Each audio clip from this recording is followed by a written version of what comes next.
Hi, welcome you all to online classes on political theory. In the previous video, I have given you an overview of a Marxist theory of state and revolution. The gist may be summarized as follows. Marxism considers the state as an oppressive instrument of the ruling class. The state, according to them, was not always there. It came into existence with the advent of the institution of private property, which led to the division of the society into irreconcilable class contradictions. The state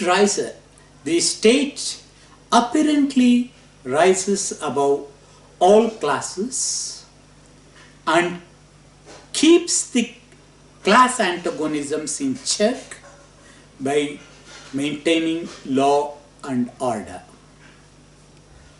However, because it emerged as a result of the class contradictions, the state, Marxists say, cannot but be a class state, a state of the dominant ruling class. They say that this has been so in all societies, be it in slave society, feudal society, or even capitalist societies. To them, what we consider as liberal democratic state is also a class state,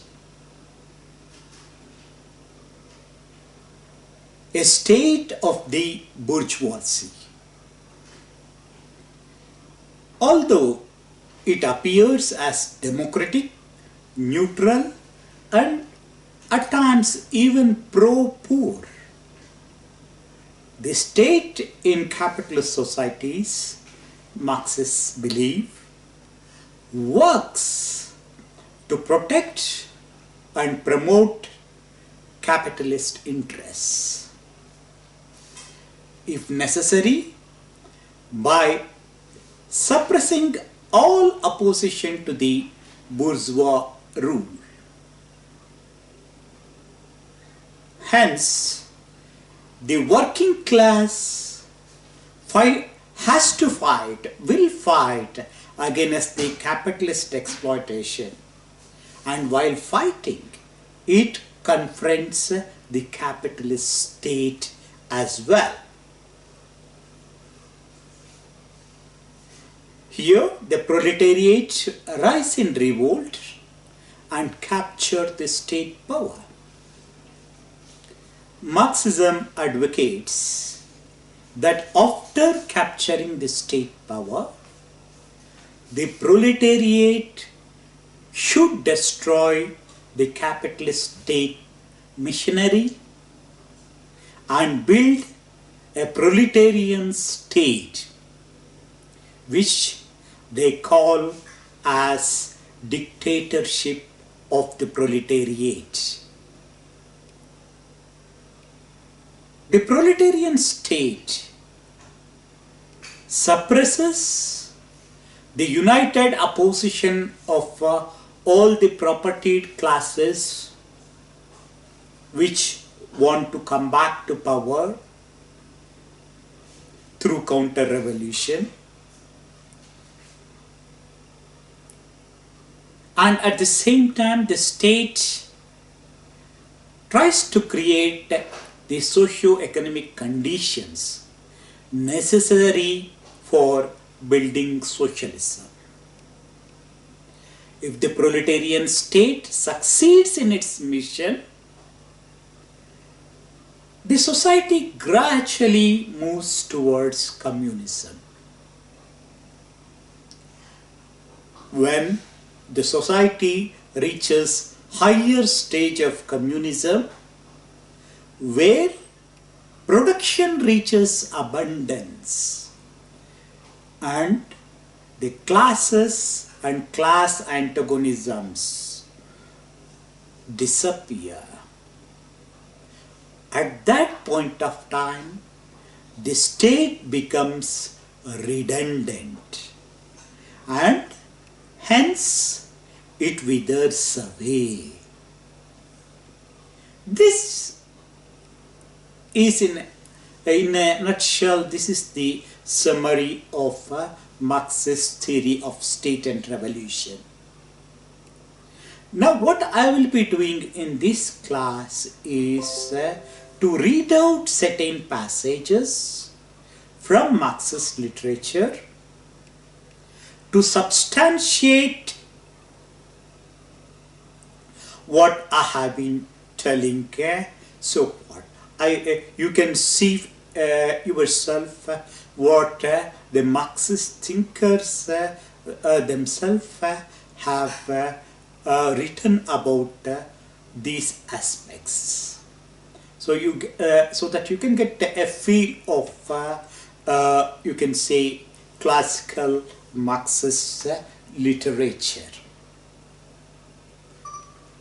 First, I will give you a quotation from Friedrich Engels' book, The Origin of the Family, Private Property and the State. This is what he writes. The state is therefore by no means a power forced on society from without. Just as little is it the reality of the ethical idea, the image and reality of reason, as Hegel maintains. Rather, it is a product of society at a certain stage of development. It is the admission that this society has become entangled in an insoluble contradiction with itself, that it has split into irreconcilable antagonisms, which it is powerless to dispel. But in order that these antagonisms, these classes with conflicting economic interests might not consume themselves and society in fruitless struggle, it becomes necessary to have a power seemingly standing above the society that would alleviate the conflict and keep it within the bounds of order. And this power, arisen out of the society but placing itself above it and alienating itself more and more from it, is the state. You are free to pause your video when you are observing it, and you can take a screenshot of these different quotations that I will be giving. In this particular quotation, what Engels telling is that it is not something natural, it is it is not ethical, or it is not an what you can say, the expression of reason as Hegel means it. It came at a particular point of time in history when the society got divided into classes and entered into an era of class antagonisms. So here, why did the state comes into existence? It basically comes into existence to keep the antagonisms in check. But at the same time, because it came came from within this society divided into classes, Engels say it is going to be a class state. But at the same time, it apparently rises above the classes and becomes a separate power, alienating itself from the society. And this is what he calls it as state. Now, we'll move to another quotation. This is also again from the same book of Engels, where he writes, "The second distinguishing feature is the establishment of a public power which no longer directly coincides with the population organizing itself as an armed force. This special public power is necessary because a self-acting armed organization of the population has become impossible since it's split into classes. This public power exists in every state.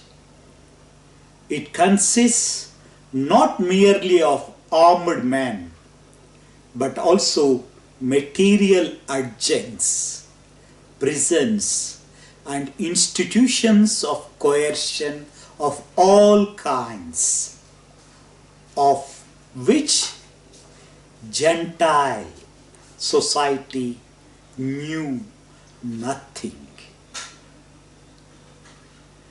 See, in this quotation, what Engels is basically telling is that once the state comes into existence, the earlier manner in which the people lived, where the entire society was armed, and whatever be the problems, the entire society used to take care of that. That kind of situation disappears now. Now a separate institution which has a monopoly of coercion that emerges in all places, in all states. So what it consists of? It consists of not only the armored men like the police or the army that we see, but also other institutions like prisons and the other related institutions of coercion. And this is something which you can say the clan society is never aware of such kind of specialized institution of coercion. Now let me move to another quotation again from the same book, where Engels says, "Because the state arose from the need to hold class antagonisms in check, and because it arose at the same time in the midst of the conflict of these classes, it is, as a rule, the state of the most powerful, economically dominant class, which through the medium of the state becomes also politically dominant class, and thus acquires new means of holding down and exploiting the oppressed class.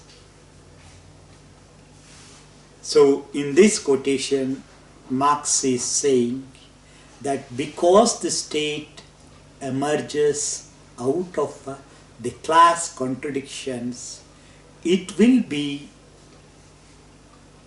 become the state of the dominant economic class. As the dominant propertied class is now supported by the state, that economically dominant class also becomes politically dominant class in the society, and it acquires new powers, more powers to hold down other classes opposing them. So this is what Engels says in this passage. Now, I also told you that it is because of this particular nature of the state that the opposing classes, those classes which are oppressed and exploited within the system, they come in confrontation not only with the ruling class but also with the state which is existing at that point of time. So, but earlier what happened, the one class is replaced, one ruling class or one dominant class used to replace other dominant class. So they used to take the state under their control and possess it and perfect it and use it to promote its own interests. But that is something I told you, Marxists say, the proletariat cannot do that. So in this passages which I am quoting both from Engels and Marx, they are saying that you cannot use the capitalist state to build socialism. So in the first quotation of Engels, it is from Engels' preface to the Communist Manifesto in 1872. He writes, "One thing especially was proved by the Commune," that was Paris Commune, the experience of Paris Commune of 1871. He says, "It is that the working class cannot simply lay hold of the ready-made state machinery and wield it for its own purposes." That means you cannot use the state machinery of the exploiting class for your own interests. In the next passage, it is from Marx's letters to Kugelmann in 1871. "The attempt of the French Revolution will be no longer as before to transfer the bureaucratic military machine from one hand to another, but to smash it. So now it is not that one class will take over the machinery from the other class. Rather, now you take over the power only to smash it. So that means it clearly says that the proletarian state should destroy the capitalist state. Then what happens as a result? So now here I will come to other passages which explains. I was telling you that a revolution in the given circumstances cannot but be violent. Force will be used in this revolution. And it is in this regard you can see this interesting passage from Engels Anti-During.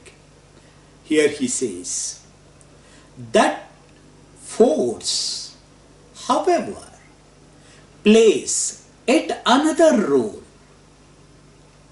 other than that of a diabolical power in history, a revolutionary role that, in the words of Marx, it is the midwife of every old society which is pregnant with a new one. That it is the instrument with which social movement forces its way through and shatters the dead, fossil political forms.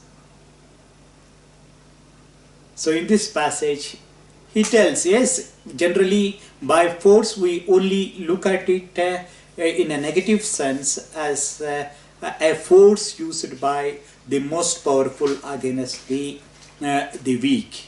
But there can also be another kind of force, a revolutionary force. That revolutionary force acts as a midwife. It helps in the birth of a new kind of society, destroying the old one. And similarly, you can also see from Lenin's work, Proletarian Revolution and Renegade Kotsky, where he says, the proletarian revolution is impossible without the forcible destruction of the bourgeois state machine and the substitution for it of a new one. So here he is telling, if you want socialism, you need to destroy the capitalist state and establish a new state of the proletariat. And what is this state? Why this state? It is here that I spoke to you about what the Marxists call as dictatorship of the proletariat. Marx, in his pamphlet Goda program, talks about it. He says, between capitalist and communist society lies the period of the revolutionary transformation of one into another, one into the other. Corresponding to this is also a political transition period in which the state can be nothing but the revolutionary dictatorship of the proletariat. So it is an interesting passage. You don't find many references to the dictatorship of the proletariat in Marx's work, So that is what makes many of them, some of the scholars think that this is not an important component. But in this Goda program, he makes it very clear that there will be a transitionary period, and in this period the state cannot but be the dictatorship of the proletariat. Hmm?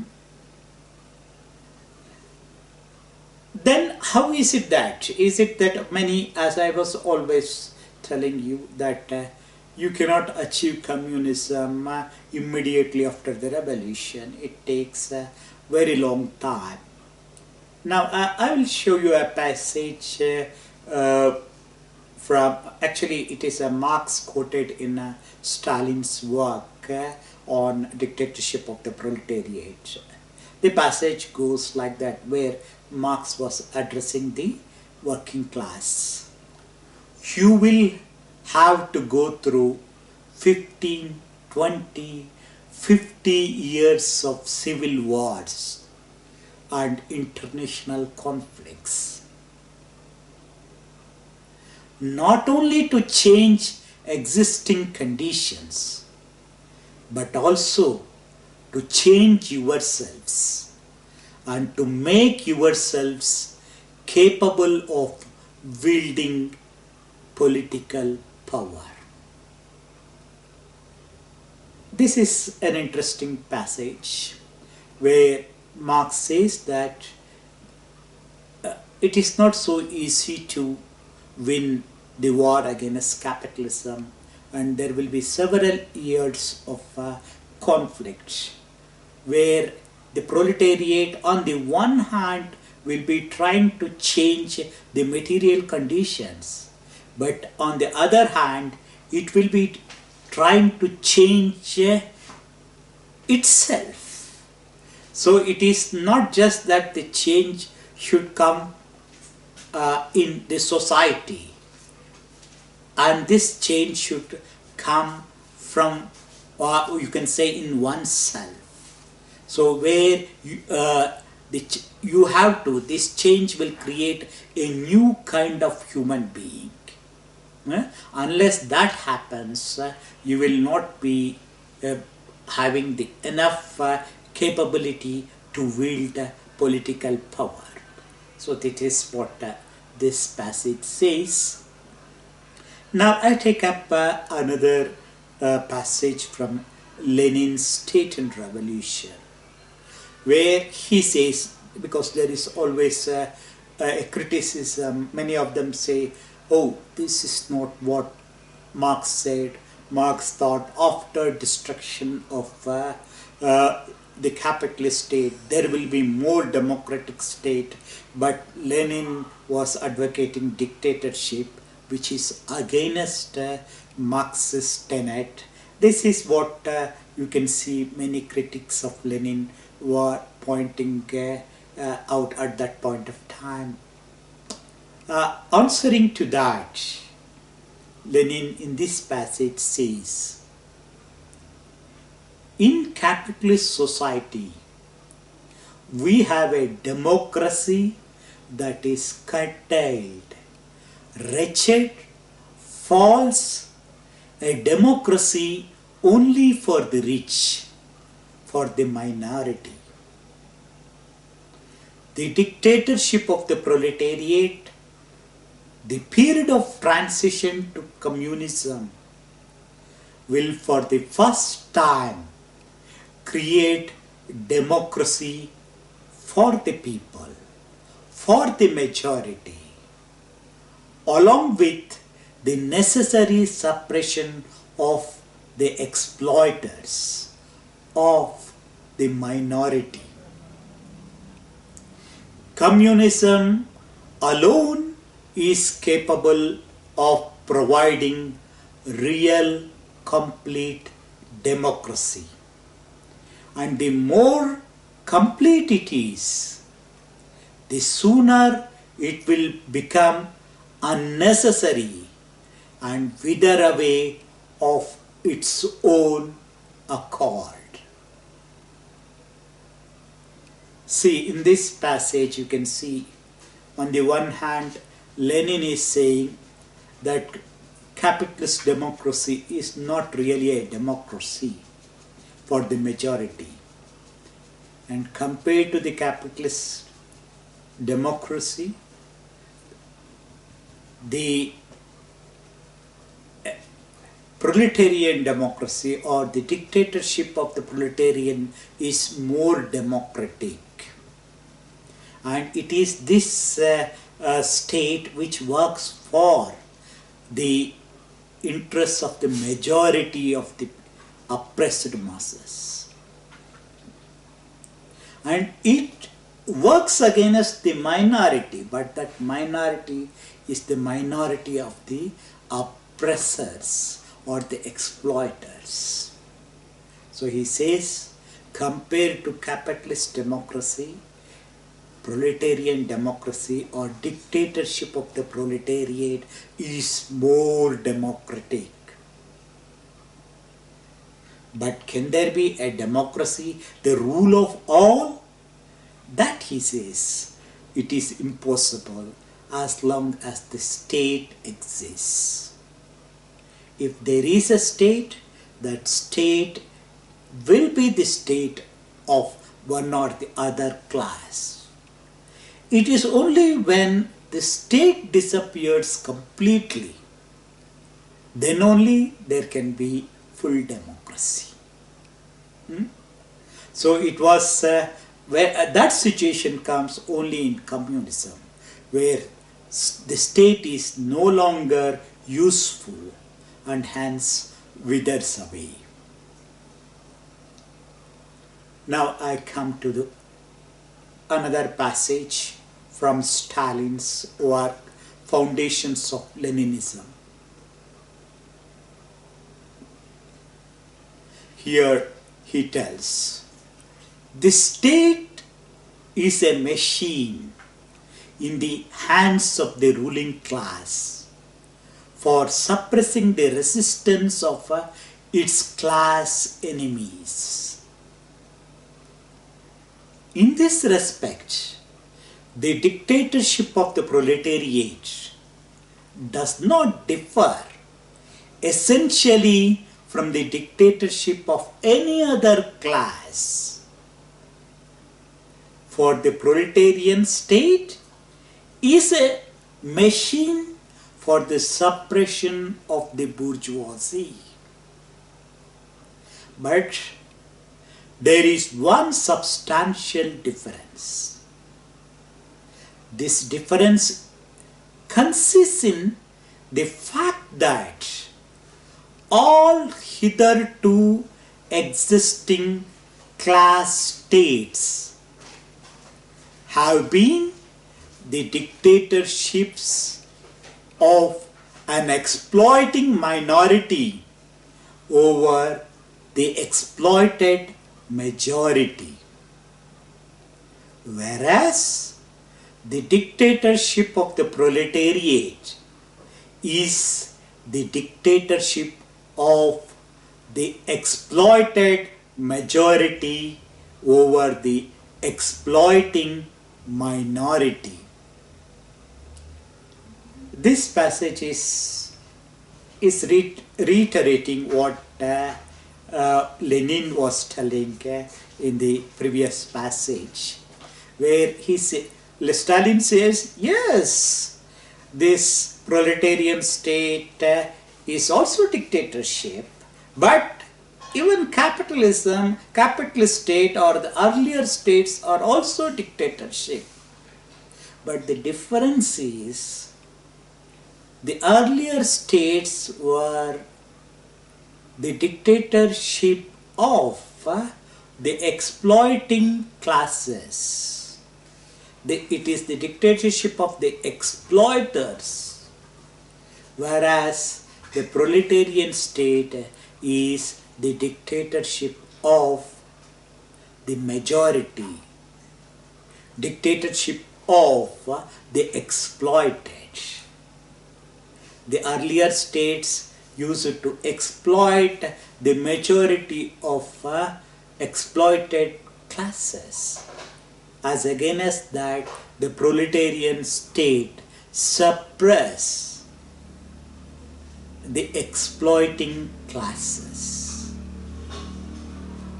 So it is in that sense this proletarian democracy or proletarian dictatorship is more democratic than the earlier states. Now let me come to another passage from Engels, The Origin of the Family, Private Property and the State, where in this passage he summarizes the entire view or perspective of the Marxists. Here he says, the state then has not existed from all eternity. There have been societies that did without it, that had no idea of state and state power. At a certain stage of economic development, which was necessarily bound up with this split of society into classes, the state became a necessity owing to this split. We are now rapidly approaching a stage in the development of production at which the existence of these classes not only will have ceased to be a necessity, but will become a positive hindrance to production. They will fall as they arose at an earlier stage. Along with them, the state will inevitably fall. Society, which will reorganize production on the basis of a free and equal association of the producers, will put the whole machinery of the state where it will then belong, into a museum of antiquities by the side of the spinning wheel and the bronze axe. See, this is an interesting thing. They are not only great philosophers, but they are also great writers. The entire conception, Marxist conception of the state, Engels put it in just one para, where he explains that there was a time in history where people knew nothing about the state. And the state came only at a particular point of time and it grew. But now we are approaching a different stage where the class divisions are becoming a hindrance to further growth of production. So now in this new stage, therefore the class differences now should come to an end. Along with that, the state should also come to an end. And now you will see in the future a situation where the state will become a fossil. Like what you can see, spinning wheel or bronze axe thing, as they have become now useless in the modern era of you can say capitalism. Similarly, at one point of time or at a time comes in history very soon where the state also becomes useless and it will be put in a museum for others only to think, oh, at one point of time there was a state. So this is what Engels says. Now I come to the almost the last quotation from Engels again. It is from Anti-Turing. Here it again tells about the conditions in which we can see the withering away of the state. This is what Engels have to say. The proletariat ceases from state power and turns the means of production into state property to begin with. But thereby it abolishes itself as the proletariat, abolishes all class distinctions and class antagonisms, and abolishes also the state as state. As soon as there is no longer any social class to be held in subjection,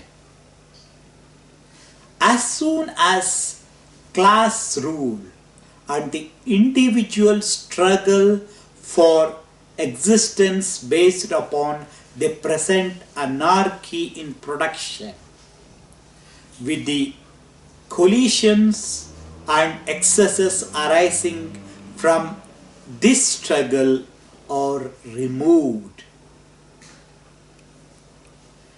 nothing more remains to be held in subjection, nothing necessitating a special coercive force, a state. The government of persons is replaced by the administration of things and by the conduct of processes of production. The state is not abolished, it withers away. If you see this passage, maybe there was some of them are very long sentences, so you may have difficulty in understanding that, but this is what Engels is telling. So what he says is, once the proletariat seizes the power, establishes its own state, what it does is it takes away the private property from the exploiters and makes it into a state property. As a result, you know, even the proletariat now ceases to be a class, and in course of time it abolishes all classes and class antagonisms. So now, and also it puts an end to the anarchy of production and addresses the problem of insecurity of the people arising out of scarcity of production. When all these issues are addressed, then you can see there is no you will not see any kind of collisions or excesses arising out of the class antagonisms. Hence, in such situation, the state in the present form, state in the sense as an oppressive organ, it becomes unnecessary. It becomes unnecessary, and here that state is now replaced by the administration of things. Now there is no need of administering the people, because the people are self-conscious and they are intelligent enough to guide their own affairs without the need for a state. So now in that future society there will be administration of things, where the community as a whole gets involved in the process of production. So it is here, they say, it is not necessary that you have to abolish the state. just as you abolished the capitalist state, there is now no need for abolishing the proletarian state. Rather, the proletarian state becomes redundant, hence it withers away. So this is what I have to say about the state. These passages will help you to have a taste of Marxist literature. And apart from, I request you to read some of the books, especially these two works. One is, you can say, the Engels book, The Origin of Family, Private Property and the State. At least read the first introductory chapter. And in case of Lenin's book, State and Revolution, I request you to study at least the first and the third chapter. First and third chapter of the book. In addition, there are quite a few books by Marxist scholars, and I suggest that you read Rolf Miliband's Marxism and Politics. That book that gives a summary of the state, and also here's a very small article that is Marx and the State. And this interesting article, which is available, if you Google it, you will find it out. I request you to read these works so that you understand the essence of Marxist theory of state. Now, I hope you understood or grasped and also enjoyed the class as much as I did. So, thank you very much, and we will meet in the next class. Bye for now.